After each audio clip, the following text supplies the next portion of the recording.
Happy Pride Month, everybody! That's probably gonna fuck up the audio, but sorry. As I'm sure you've seen by multiple brands using the rainbow pride flag as a marketing tool, that it is Pride Month. And though many organizations will try to profit off of Pride Month and the themes of struggling queer people, let's all celebrate and just remember the queer people in our lives, or celebrate ourselves and the hardships that the LGBTQ community has gone through. And this is a month to kind of celebrate, different people and what they've done so queer people can live happy lives free from judgment. No, it's still going on today and all that stuff. I just wanted to say Happy Pride Month to you guys. And to celebrate Pride Month and my new job, I would like to announce that I'll be donating 100% of the profits off of my monetization from this channel for the entire month to the Trevor Project. It's a great organization. So many LGBTQ YouTubers will always donate to it, and there's a reason why. It's absolutely brilliant. It helps a lot of LGBTQ people and queer youth out there. So if you want to help out, just all you got to do is watch this video, and all of the monetization money I get will be going towards the Trevor Project. The Trevor Project is a non-profit organization that specializes in preventing suicide in LGBTQ youth and offers all sorts of outreach tools and safe spaces for young queer people to feel comfortable and open. And yeah, so they do great work there. I'm sure you've heard of them before because every YouTuber that's ever made content of LGBTQ community has mentioned them, because they're a truly outstanding organization that does great work for queer people and young LGBTQ youth. So yeah, without further ado, let's get into the video, guys. So thrift stores have opened up again in my area, and you know what that means. It's time for a thrift haul. So without further ado, let's get right into it. And of course, I am saving the best for last, but we're going to start off with something pretty damn cool. First thing I want to share with you guys is some comic books I recently picked up. Starting with The Dark Tower, Treachery #1. And these Dark Tower comic books are a spin-off of the series and are prequels as well that have been written story-wise and approved by Stephen King. We also have the drawing of, where should I put this? I'll just put them on the floor. The drawing of the 3 comic book adaptation. The Lady of Shadows, which is another drawing of the 3. Bam! Another drawing of the 3. House of Cards. We then have another drawing of the 3, this one titled The Sailor, which they all tell the different arcs of each character. Moving on from there, we have the Dark Tower comics still, The Long Road Home. And I don't know what order these are in, but this is the entire Long Road Home arc I was able to secure. And these were a great find at only $2 a piece at my local comic book store. I just got a Discord message. The Dark Tower, Long Road Home, bought at my local comic book store, Comic Book Addiction. We also have the Dark Tower Treachery arc as well. So really exciting stuff. I'm not super familiar with the story of these. Either way, if it says Dark Tower, I'm going to buy it. You just know how I am. So yeah, some absolutely beautiful arc on the cover of these. And then we also have the Dark Tower Gunslinger Born variant, cover 4 of 5. Moving on from there, we have the Dexter series with Dearly Devoted Dexter. I'm getting close to owning... Oh, I have the first 3 Dexter books. I believe this is the 3rd one in the series. Let me just check. 2nd one in the series. So, yes, I have Dexter books 1, 2, and 3 now in hardcover. Moving on from there, we have Kingdom Come. I used to read this all the time as a kid. This is one of the greatest... well, it says on the front, greatest superhero epic of tomorrow, and Alex Ross did all the art here, so every panel looks absolutely stunning. Alex Ross is one of the most unique illustrators of comic books, and he makes every goddamn frame just this beautiful masterpiece. Nothing is just there to serve the story. Well, they do serve the story, but nothing's just there to be serviceable. Everything is there to be exceptional. So big find here. Moving on, we have George R.R. Martin's Fire and Blood, which tells the story of the Targaryen family. This is a fully illustrated hardcover edition with some stunning illustrations. Let me just find a cool one to show you in here. And they're not just the Dark Tower books, the illustrations were kind of few and far between, but there is some insane stuff in here. Just look at that. So, yeah, and there's all sorts of portraits of the Targaryens in front of the Iron Throne. And, like, look at this. Just some stunning stuff.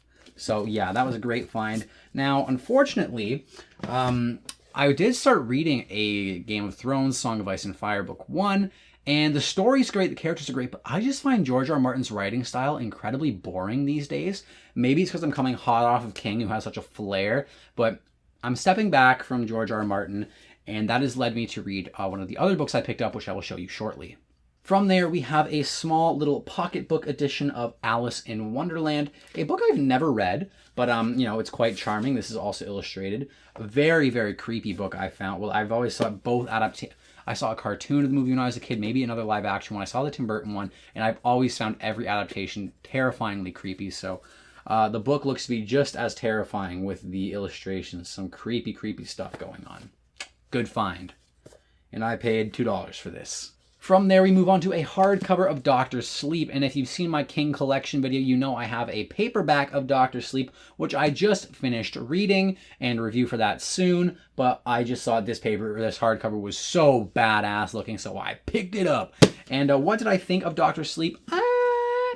Pretty good. There's some great passages, but I'll get more in-depth into it on my review of the book. Then we have a hardcover edition of the Silmarillion, which looks like it could be quite valuable, but I have no idea. It could just be the average run-of-the-mill hardcover. Now, I do have an illustrated copy of the Silmarillion with Ted Nasmith illustrations, and that thing is crazy. But, yeah, I decided just to pick this up because, you know, it can never hurt to have pretty and cool editions and stuff. So, yeah, and maybe there's some value to it. I'll have to look into that, but, yeah. From there, we have a paperback copy of Dune that someone picked me up, and then flipping through the first page, I realized it was terribly wounded. So what I did, when I found next day, a hardcover copy of Dune. And the copy of Dune I read to review was actually a loaner, because he loaned it to me. But this is a keeper's copy that I purchased, and that is a hardcover of Dune by Frank Herbert that I paid $3 for. So, very exciting, and couldn't be happier with this find. From there, we have Stephen King's Revival, and also because we did a haul video, I decided not to use the ARM microphone, but I'm using a Rode NTG2 shotgun mic. I'm curious how the audio quality is going to sound. I'm not sure, but I'll give you my review later. When I get really close to it, it sounds gorgeous, but yeah. Stephen King's Revival in hardcover. Yeah, I do own the paperback, but I just thought, wow, that's stunning. I love this lightning, this big bold cover, just very cool, so I picked it up. Next up, we have The Phantom of the Opera is there inside my mind. The Phantom of the Opera. Yeah, Phantom of the Opera. Big fan of the musical. Dare I say, huge fan of the musical. And I could sing this thing beginning to end without flaw.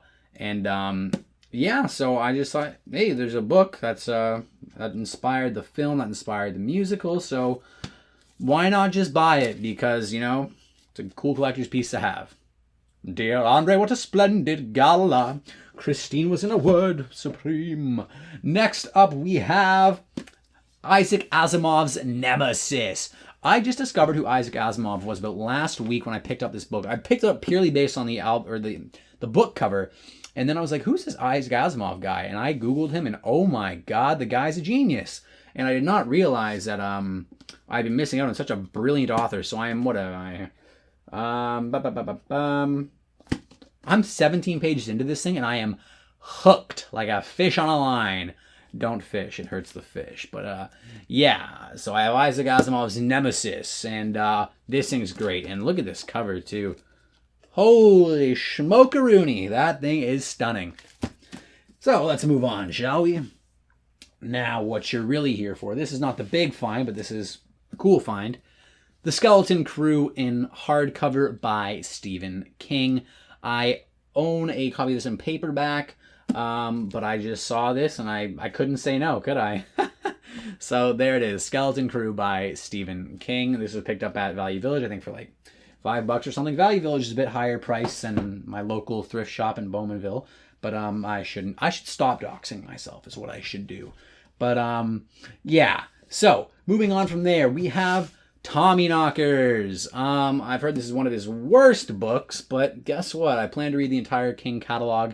I do have a paperback copy of this, but you already know what I'm going to say. Can't hurt to have a nice hardcover. And, oh, this thing's relatively new. Nice, bright white pages. So, late last night and the night before, Tommyknockers knocking at the door. Ooh, chilling. I don't know. But yeah, so Tommyknockers was a nice little find. And moving on from there, we have a hardcover copy of 4 Past Midnight. And fun fact, I saw this hardcover copy on set for a music video I shot, and they had like a library set and everything was black books with gold lettering. And I saw this. I was like, man, I wish I could just take that off the shelf. Then I discovered the same copy in a Value Village, so it was calling to me. So I bought it. Moving forth from there, we have one that's on the shelf I forgot to grab for you.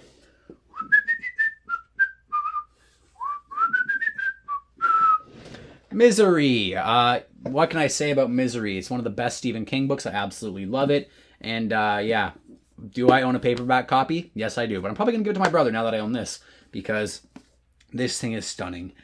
All right, folks, get ready for the big find, the biggest find of all. Without further ado, we come to Stephen King's masterpiece, The Stand, complete and uncut edition. Have not read the book. I do have a copy of it in paperback, but that thing is like a frigging Bible. It's so tiny, the lettering is so small, and it's so fragile looking. The pages are, I was going to say paper thin. They are scalpel thin. I don't know if a scalpel is thinner than paper. Probably not. What is thinner than paper? It is like hair thin. It is so thin. But I just saw this freaking big chunk on the wall, and I was like, I've got to have it. I'll have to have it, mate. So I bought it. And yeah, it was a great find. I'm super stoked on it. So yeah, there you have it, folks. That is what I picked up.